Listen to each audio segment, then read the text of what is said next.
जय हिंद दोस्तों। एक बार फिर से हम स्वागत करते हैं आप सभी लोगों का आपके अपने इस यूट्यूब चैनल राजन क्लासेस पे। जी हाँ बच्चों, तो आज की इस वीडियो में हम बात करेंगे थोड़ा सा कुछ टॉपिक्स को लेकर के। जैसा कि आप लोग को पता है कि डेट आउट हो चुका है आप लोग के एग्ज़ाम का। तो ये वीडियो स्पेशली 10 वालों के लिए नहीं बल्कि 10 और 12 दोनों छात्रों के लिए बनाया जा रहा है। तो हमारे इस वीडियो का उद्देश्य यह है कि आपकी तैयारी कैसी होनी चाहिए। तो सबसे पहले यूपी बोर्ड परीक्षा 2025 जो कि आपका 24 फरवरी से शुरू होने वाला है। तो हमारा टॉपिक सिर्फ यही है कि बचा है जितने महीने आपके पास, कितना महीने बचा है, सिर्फ अगर देखा जाए सही तरीके से तो 2 महीने बचा हुआ है। और आपके सामने एक बहुत बड़ा चुनौती भी खड़ा हुआ है, ये देख सकते हैं आप लोग। तो ये हो कैसे सकता है, ये आप यहीं पे समझ सकते हैं। मैं आपको बारी बारी से स्टेप बाय स्टेप समझाऊंगा।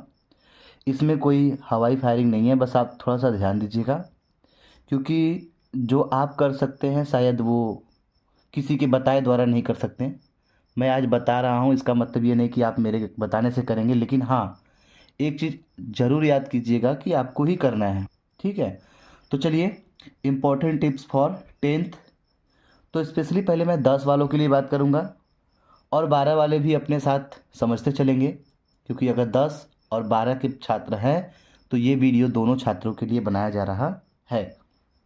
ठीक है, तो चलिए हम शुरू करते हैं बिना देर किए। तो सबसे पहले मेरा टॉपिक्स क्या है, कैसे ये इम्पॉसिबल पॉइंट पॉसिबल कैसे होगा। यानी ये जो परसेंटेज मैंने टारगेट कर रखा है आप लोगों के प्रति, तो ये कैसे मुकम्मल होगा, तो इसके बारे में थोड़ा सा ज़रूर ध्यान दीजिएगा बच्चों। तो ऐसे तो होगा नहीं, मैंने पहले ही बोला था हवाई फायरिंग करने से नहीं होगा।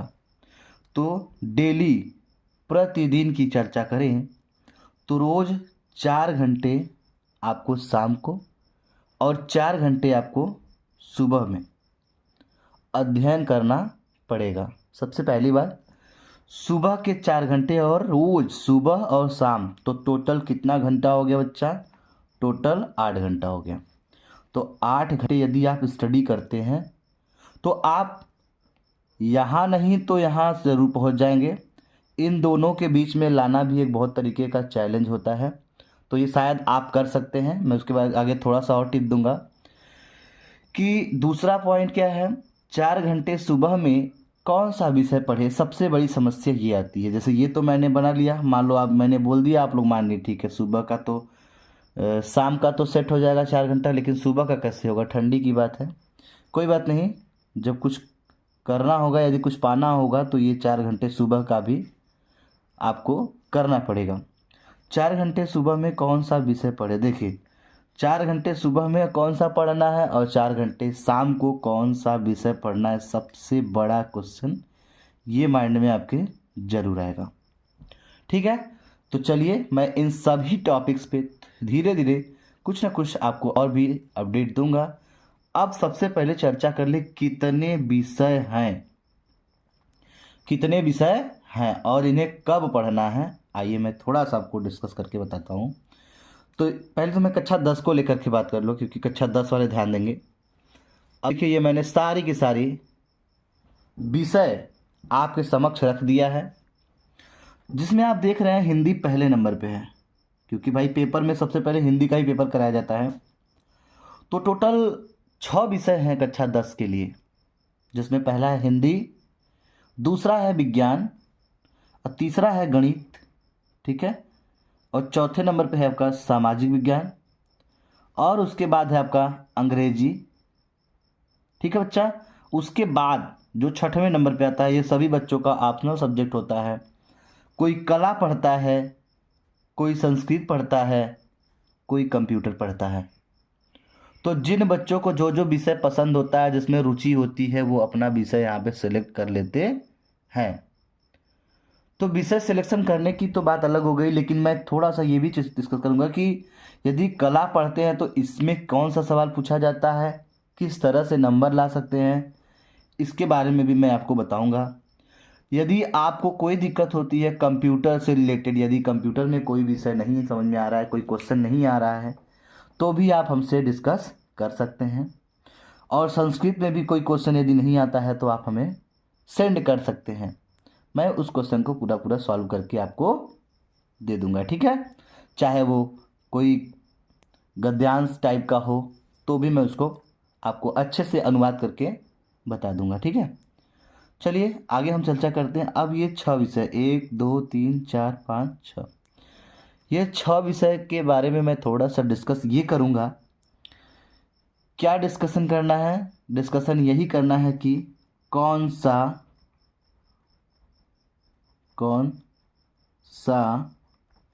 विषय क्या किया जाए, कौन सा विषय कब पढ़ा जाए, कौन सा विषय कब। सबसे बड़ी बात ये आपके सामने निकल के आती है। तो कौन से विषय कब पढ़ना है ये तो हम बाद में बताते हैं आपको। पहले ये देखिए, एक चीज़ आप ध्यान में रखिएगा बच्चों, बोर्ड परीक्षा में हिंदी का भी 100 नंबर रहेगा, इसका भी 100 नंबर रहेगा, और इनका भी 100 नंबर ही रहेगा। सामाजिक भी 100 नंबर का रहेगा, अंग्रेजी भी 100 नंबर का रहेगा, और ये ऑप्शनल सब्जेक्ट ये भी 100 नंबर का ही रहेगा।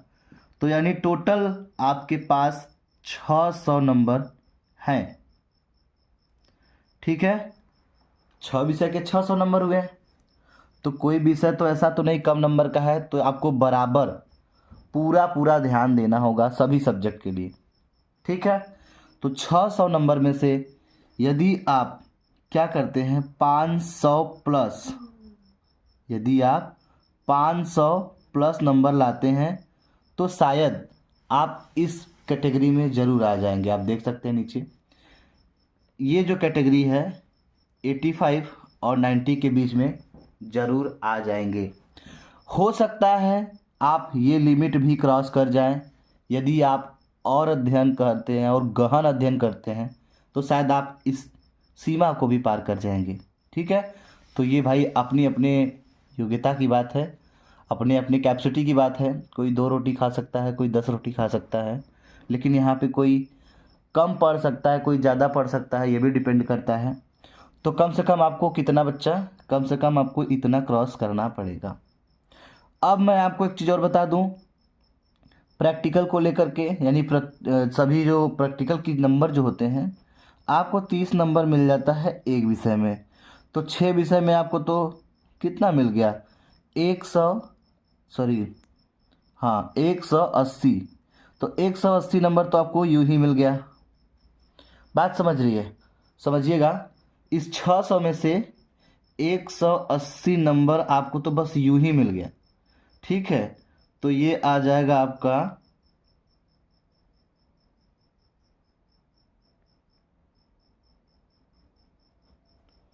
420 नंबर।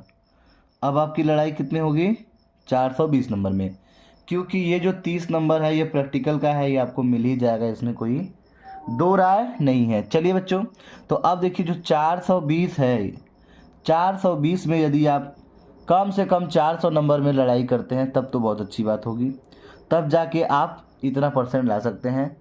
और कौन सा विषय कब पढ़ना है, कैसे पढ़ना है, कितना पढ़ना है, इसके बारे में मैं डिस्कस आपको नेक्स्ट वीडियो में करूँगा। यदि आपको किसी विषय में कोई भी दिक्कत होती है, चाहे बच्चा 10 का हो, ठीक है, चाहे बच्चा 12 का हो, यदि आपके पास अनसॉल्व नहीं है तो अनसॉल्व, ठीक है। और बात करते हैं इम्पॉर्टेंट क्वेश्चंस की जो परीक्षा में पूछे जाते हैं। इम्पॉर्टेंट क्वेश्चन जो होता है वो भी मैं आपको सॉल्व कराने वाला हूँ।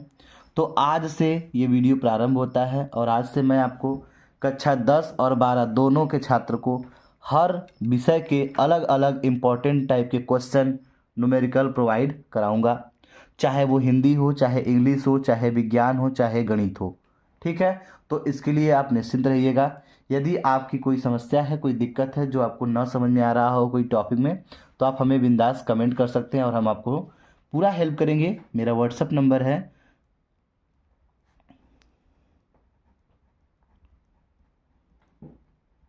देख लीजिए। तो इस नंबर पे आप हमको व्हाट्सएप पे कर सकते हैं, क्वेश्चन को मेंशन, ठीक है। कोई क्वेश्चन है आपको जो नहीं समझ में आ रहा है, या फिर आपको कोई सेट को सॉल्यूशन चाहिए, पेपर में कोई भी सेट अगर सॉल्यूशन चाहिए तो आप हमको इस पे मैसेज कर सकते हैं। मैं आपके उस सेट का सॉल्यूशन करके भेज दूंगा। ठीक है स्टूडेंट, चलिए तो हम एक नए वीडियो के साथ मिलेंगे नेक्स्ट वीडियो में, और एक बेहतरीन टॉपिक होगा जो आपकी बोर्ड परीक्षा की दृष्टि से बहुत ही इम्पोर्टेंट वीडियो होगा, और बहुत ही इम्पोर्टेंट न्यूमेरिकल के साथ मिलेंगे। तब तक के लिए इसको नोट कर लीजिएगा, ये जी मैंने बताया आपको। थैंक यू स्टूडेंट, जय हिंद, जय भारत।